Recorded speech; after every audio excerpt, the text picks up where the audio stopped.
Now, one nice thing about ChromNAV is we have Spectral library building capabilities and Spectral searching. So let's learn how to do that. So we'll first open a chromatogram, and we'll use the PAH's standard number 1. Now, as we see, we have our peak names here listed for us. And of course, the first thing we're going to have to do is build a Spectral library. So in this case, as this is a standard, we'll build a Spectral library based off of this standard. To do so, click File, Spectral Library, and we'll create a new one. We'll call this PAH, and select Create. We can now close that library. We're now ready to add Spectra to it. If we click on the PDA view, we see in the Contour plus Chromatogram plus Spectra view, we have our wavelengths above, we have our contour on the bottom, and our spectra at the right. As you can see, there are other views below, but let's go to the on-peak spectra view, and at the bottom we get a sample chromatogram, in this case at 210 nanometers. Above, we have 3 spectra we can show, or overlay should we choose. So if we click on the first to highlight it in yellow, and at the bottom right click to say Add Spectra, we now can move our cursor anywhere along until we get onto our peak, and then left click. And now we see our spectra has been added. Should we want to overlay, click on it again, right click to add spectra, and move your cursor. Peak number 3 or 4, and now we see an overlay of 2 spectra.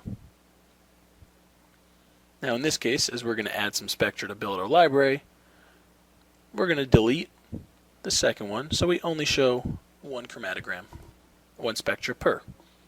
So if we click on the second one and add spectra, we can add our peak. We click on the third, we can add another one. So now,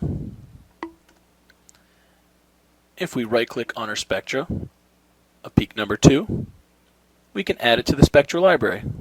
Or, in this case, we can add all 3.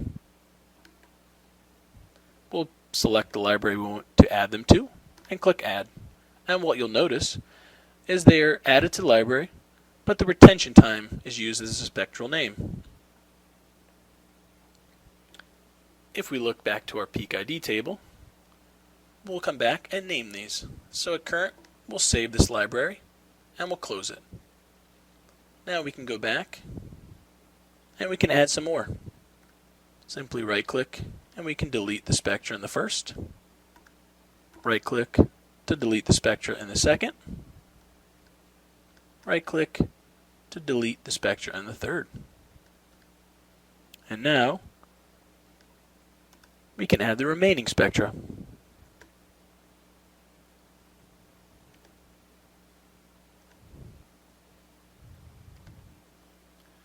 Now again, if we right click on one of the spectra, we can add to the spectral library and say all spectra. We'll again select the library we want to add them to and click add. And now you see we have a total of 6, all with the retention timestamp currently on them. So we'll save that. Now, if we go back to our chromatogram view, we can actually enter in the names of those. File, Spectral Library,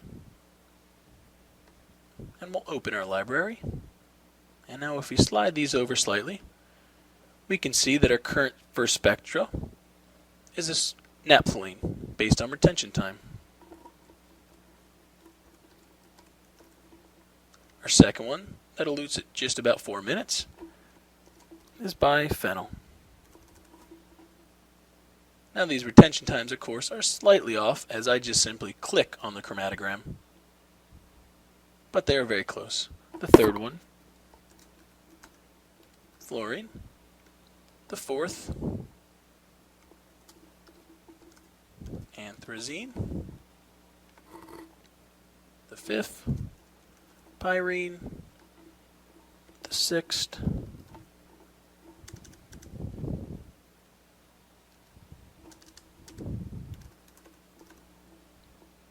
and now we hit the save button. And and we can close. Now if we wish, let's just add that very last one just to complete our spectral library. So we'll delete the very first spectra,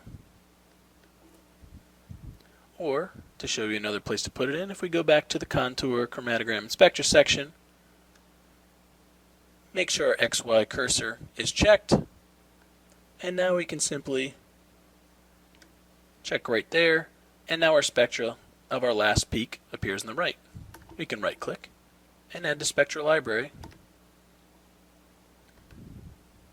and now we have our last peak. We will save, close that, again go back to the chromatogram, and now we have the peak name, so we can open our spectral library again.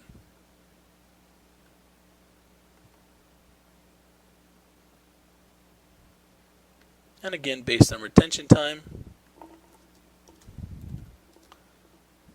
we can name our spectra.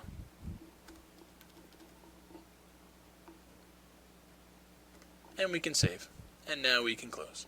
So one last thing we'll need to do before we do a spectral search of an unknown sample is to build the spectral search conditions. Right here is our edit spectral search method. So click on that. And the first thing we'll do on the right is select the library that we want to search. Of course, in this case, we only have one option, but you could have additional libraries available. We'll then set the range. We do not need to do the full wavelength range if we don't want to. So let's start at 220 and go up to 350. If we want, we can check the retention time. And we can set the search results so that it must meet a certain correlation to be accepted. And in this case, only show 3 spectra should others show a good correlation. So let's save this search.